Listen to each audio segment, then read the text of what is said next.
Sa number 2, ang Negros Oriental ang may ginapatuman sa karon nga suggested retail price para sa mga baboy kag mga idik. Nalakip diri ang buying price range para sa mga buhi nga baboy sa probinsya kasunod sa African swine fever outbreak.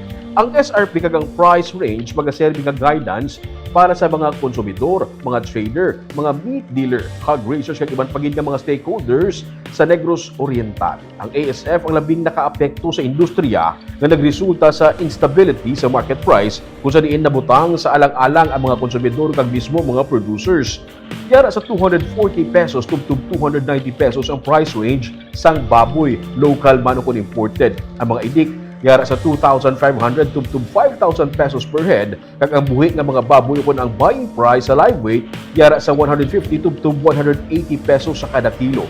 Ang Negros Occidental sa nagligad nga semana nga interview kay Governor Eugenio Lacson nagsiling nga ila paginatun-an ang pagpatuman sa kasubungman nga regulation.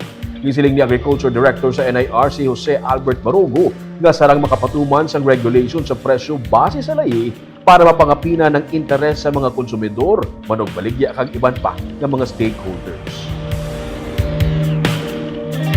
It's really the LPMCC nila, ang Local Price Monitoring Council, gid ang makahatag recommendations sa kay governor. So he has to activate gid sang LPMCC nga ina. Para the council itself amo ang makabulig sa ila.